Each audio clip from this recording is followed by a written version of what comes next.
Hi guys, welcome back to the channel. I just wanted to jump on a quick video to talk to you about a mindset shift that really helped me as a brand designer and running a design business. So if you are frustrated as a creative, you don't have to be a designer. You could be a videographer, photographer, or whatever it is. Can you hear that? This mindset shift helped me in the long run. Am I the millionaire or whatever I want to be? No, categorically not. However, it's brought me a lot of peace, a lot of less stress. Because running a business can be very stressful. It's helped me be more focused in the types of problems that I'm solving for people. So if you want to learn more about this mindset shift and you run a design business or a creative business in general, keep on watching. So as a creative, we are hustling all the time, right? I know the hustle. I know the idea of, you have a 9 to 5, but then you're doing logo design work on the side or flyer design or posters, or you're making websites, and it's the hustle. And the hustle can be very, very stressful. I know that when I first started, I did a bit of everything before I got a bit more specific to branding.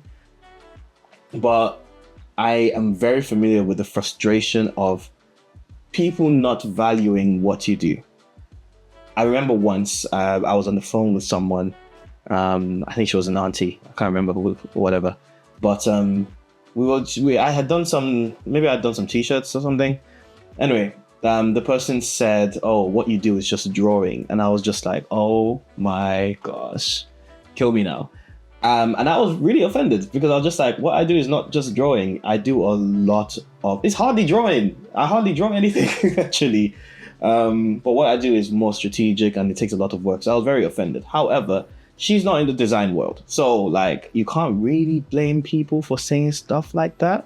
But me as a designer, and I'm sure if you're a designer, you can relate, that people that don't see the value in it we get very, very offended and we take it very, very personally. Now I've come to a point where I don't take it personally because I feel like those types of customers that don't value what I do and see what I do as a commodity or vanity are not my target audience. So I've separated myself from that. But I found it hard to get to that point because I was trying to show them the value it is in what I do. So the fact that I have so much experience, I have 15 plus experience as a designer. I'm a creative lead. I know a lot about branding. I can use the trinity of the Adobe apps, the Photoshop, InDesign, and Illustrator really, really well. I'm a well-rounded designer. Nobody cares.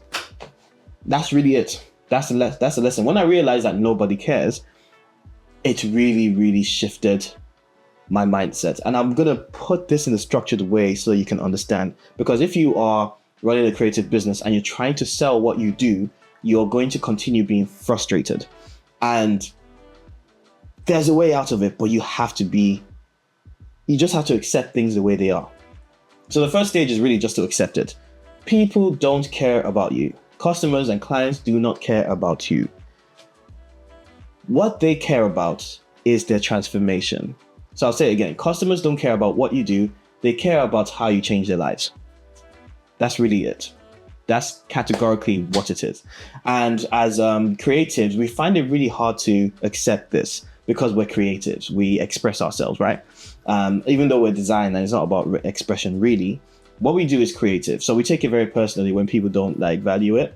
However, when we accept the fact that people don't care about what we do, it eliminates 40% of the stress because you're no longer out there to impress people. You're no longer using yourself and your experience and your skills as the thing to get value from people.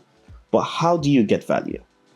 You focus on the transformation. You focus on how you change the life of your customer. So I like to put it this way. If I had a pain in my body somewhere, and this is a very good example. It happened very recently. I injured my foot. I don't know what happened, but I injured my left foot. I couldn't move. I couldn't walk. Was it my left foot or my right? I think it was my right foot, actually. It doesn't matter which foot. Okay, but I injured my foot. I don't know how I did it, and maybe it's old age. I don't look as young as I'm not as young as I look. I couldn't walk for a couple of days. This happened maybe 4 weeks ago, and I couldn't walk. I couldn't go into the office. I couldn't leave the house. I couldn't drive. I was on couch rest and my leg was up in the air to reduce the swelling. It was so painful that I had to get really, really strong painkillers to deal with the pain, because the normal painkillers didn't work. And I was just like, I need something stronger. I don't care how much it is, I will pay to have this pain go away. Now, use that illustration, right? If you are a creative business owner, the fact that you run a creative business and you're so good at... someone's at the door. Hi there. Hi, Yeah, all good? Oh, sorry for that interruption. I was in a flow state as well. Anyway, whether you're a designer, videographer, painter, illustrator, what you do takes away the pain of your ideal customer. And if you can illustrate the pain and know exactly what they're finding the most painful, that is what you sell. You don't sell the fact that you're creative. So most people are like, yeah, look at my portfolio. Oh, look at, I've been doing this for so long and I'm not getting the type of work that I want. Oh, this customer didn't value me. They thought that they wanted to pay £50 for a logo. And we get angry, right? We get insulted. I understand. I get insulted as well. However, I just don't blame them anymore. Do you know why? It's because they don't see what I do as something that's worth paying a lot of money for, because their pain point isn't big enough. It's like if I don't know, if I bump my head and it's just a little pain, I'm not going to pay for the most expensive painkillers to get rid of the pain. If I do, I have a problem. For small things like that, I can just walk it off. It's the same way. People that don't value the what you do are not going to pay for 4 or 5 figures for what you do. They just don't see the point because the pain isn't big enough for them. I hope I've illustrated this like enough. So now let's look at other industries, right? If we look at the fitness industry, this is probably my favorite analogy. A fitness instructor doesn't sell you sit-ups. They don't sell you star jumps. They don't sell you running. They don't sell you weights. They don't sell you the process. They don't sell you the process of getting fit. Do you know what they say? You can get 6-pack.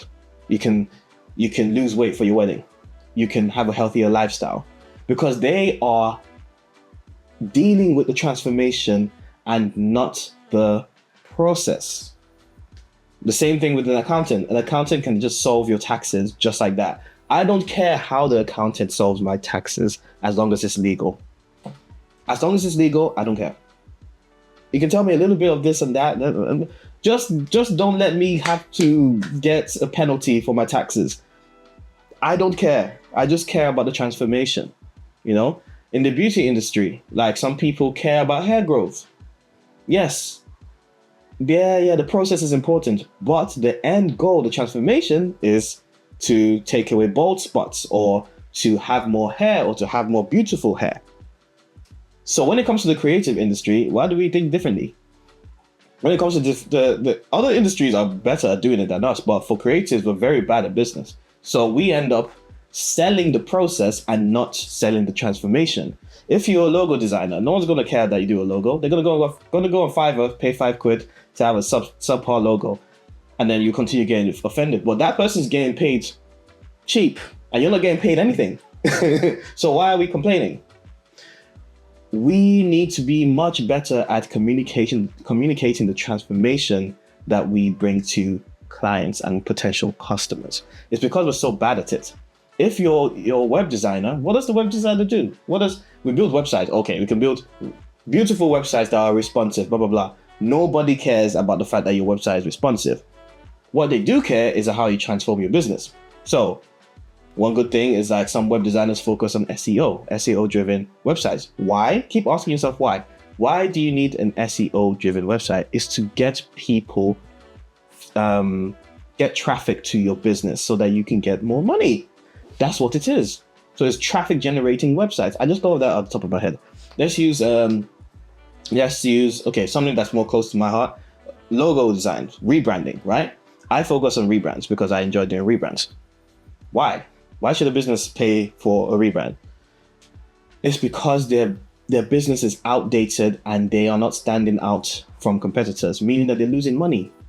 If they don't rebrand, they lose money. That's really it. It's about them losing money and not standing out. They need to get investment and to grow their business. And they can't grow their business if they use the same old rubbish logo and brand identity. That's just what it is. So I breathe new life into growth stage brands. That's what I do, so that they can reach more customers, yada, yada, yada, all that kind of stuff. Can you see the difference between saying I'm a logo designer, or I'm a brand designer, or I'm a graphic designer, or I'm an illustrator? It sounds a lot different, doesn't it? It's like, I like to put it this way. You need to sell the destination, don't sell the car. Yeah, it's the comfort of the car is important, right? For the journey. How easy the car gets you over there is really important. But the most important thing is the fact that there's a destination that they're trying to get to. The most important thing is the destination. That's why some people are willing to pay to travel at 2 a.m., 3 a.m. to get to a destination for cheap. They don't really care. They just want to get to that destination, and they're willing to go through the Ryanair and all that to the cheap flights that don't have much good service, and they charge you like for every little thing just to breathe. But the flight itself is cheap, so they're willing to go through that discomfort to get to the holiday destination. Because once they land, they're happy. So they'll go through all that because they're saving money. But they're like, okay, the fact that I'm going to that destination and saving money, that's the whole point. So how do I wrap this up? Rather than saying I am good at this, I am a great designer, I am a great creative, I am a great web designer, I have so-and-so experience, I have 15 plus experience, I know how to do this and that, you need to sell the transformation and the destination. As a creative, the most important thing when you get to a certain stage is learning how to communicate the transformation of what you do. And that's what's going to make you stand out, because the people that have the budget, the people that are willing to pay 4 figures upwards for creative work are those that understand that it's important for their lives to transform, and it's painful that they're not transforming. So you need to find that pain point, the thing that's so painful that they're like, I'll pay anything to get rid of it, and then sell that. So this mindset shift changed everything for me. I hope that helps. I know I kind of went through different analogies and stuff, but once you understand this, I promise you it will change everything that you do about your business. But what do you think? Let me know in the comments below, and I'll see you on the next one. Bye.